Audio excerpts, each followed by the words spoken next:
like depiction on his Truth Social account.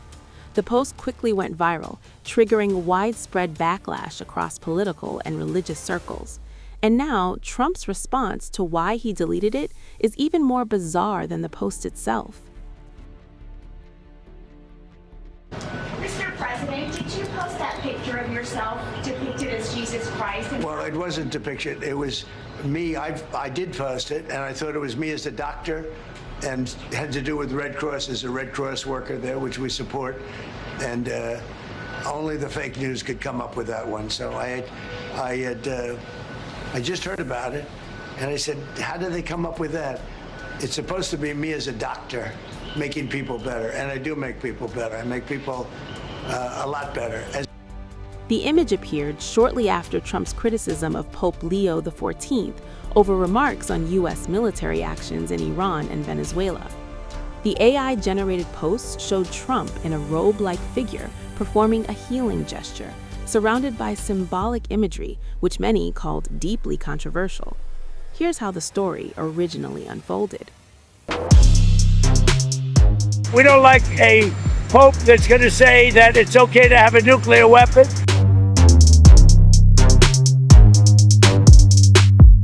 So I'm not a fan of Pope Leo. I'm not a fan of Pope Leo. A stunning transatlantic showdown has erupted between the White House and the Vatican.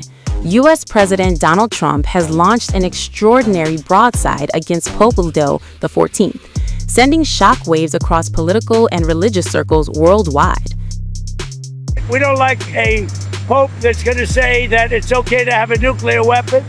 We don't want a pope that says crime is okay in our cities. I don't like it. I'm not a big fan of Pope Leo. He's a very liberal person, and he's a man that doesn't believe in stopping crime. He's a man that doesn't think that we should be toying with a country that wants a nuclear weapon so they can blow up the world. I'm not a fan of Pope Leo. The president doubled down both online and on the tarmac, igniting a firestorm of global debate. In a lengthy post on Truth Social, Trump delivered a blistering critique, writing, "Pope Leo is weak on crime and terrible for foreign policy. I like his brother Louis much better than I like him, because Louis is all MAGA. He gets it, and Leo doesn't." The U.S. president also claimed influence over the Pope's election, stating Leo should be thankful because, as everyone knows, he was a shocking surprise. He wasn't on any list to be Pope and was only put there by the church because he was an American, and they thought that would be the best way to deal with President Donald J. Trump. If I wasn't in the White House, Leo wouldn't be in the Vatican. The defining line caps a tirade spanning immigration, nuclear weapons, Venezuela, COVID-era church closures, and even the Pope's own family. The extraordinary outburst followed mounting tensions after Pope Leo condemned the U.S.-led war in Iran. The immediate trigger came during a prayer service at St. Peter's Basilica, where the pontiff warns against what he describes as the delusion of omnipotence behind the conflict and urged leaders to pursue peace. With moral clarity, the Pope declared, "Enough of the idolatry of self and money, enough of the display of power, enough of war." In another address from St. Peter's Square, delivered before tens of thousands, he issued a stark warning. God does not listen to leaders who wage war and whose hands are full of blood. The remarks were widely interpreted as a direct rebuke amid escalating tensions involving the United States, Iran, and Israel.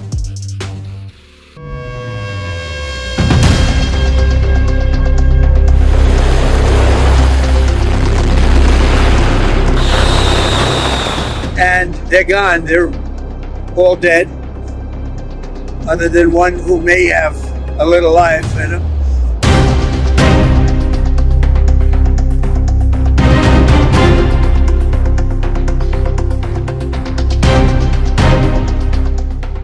The clash is now out in the open. Pope Leo delivers a blistering warning, saying God does not listen to leaders who wage war, whose hands are full of blood. A direct moral strike, landing as tensions explode between the U.S., Iran, and Israel. From St. Peter's Square, in front of tens of thousands, the Pope draws a red line. Questo è il nostro Dio. This is our God, Jesus, King of Peace, a God who rejects war, whom no one can use to justify war. He does not listen to the prayers of those who wage war. And then the knockout blow. He does not listen to the prayers of those who wage war, but rejects them. Quoting a Bible passage, he added, "Even though you make many prayers, I will not listen. Your hands are full of blood." No names, but the timing? Unmistakable. Days earlier, U.S. Defense Secretary Pete Hegseth prayed for enemies who deserved no mercy.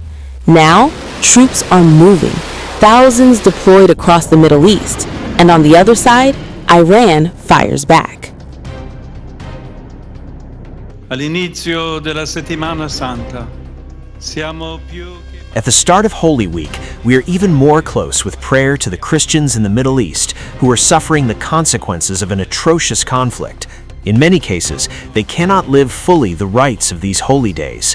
While the Church contemplates the mystery of the Passion of the Lord, we cannot forget how many people today are participating in a real way in His suffering. Their trials appeal to the conscience of all. Let us raise our prayers to the Prince of Peace so that He may support people wounded by war and open concrete paths of reconciliation and peace.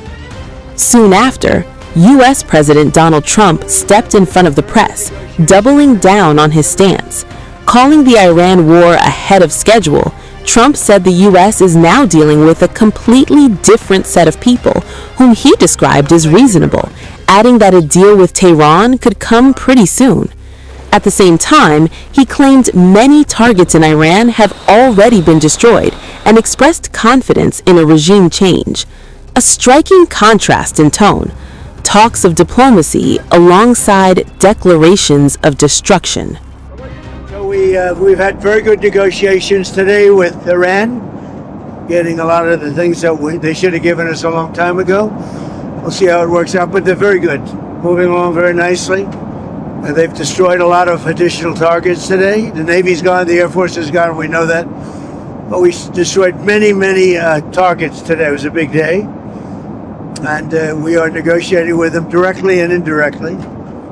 We have emissaries, but we also are dealing directly. And as you know, they've agreed to send 8 boats 2 days ago, and then they added another 2, so it was 10 boats. And now today they gave us as a tribute, I don't know, I can't define it exactly, but they gave us, I think out of a sign of respect, 20 boats of oil, big boats of oil, going through the Hormuz Strait. And that's taking place starting tomorrow morning, over the next couple of days, a lot of boats. And I would only say that we're doing extremely well in that negotiation. But you never know with Iran, because we negotiate with them and then we always have to blow them up, whether it's the B-2 bombers or just terminating, as an example, the Iran nuclear deal done by Barack Hussein Obama, probably the worst deal we've ever done as a country, one of the dumbest deals we've ever done. But I terminated it, unfortunately, otherwise right now they'd have a nuclear weapon. Then we did the attack with the B-2 bombers and we stopped them from having nuclear. And now we had to blow them up again. And we will probably, I think we'll make a deal with them, pretty sure. Whether it's possible, we won't. But we've had regime change, if you look already, because the one regime was decimated, destroyed, they're all dead. The next regime is mostly dead. And the third regime, we're dealing with different people than anybody's dealt with before. It's a whole different group of people. So I would consider that regime change. And frankly, they've been very reasonable.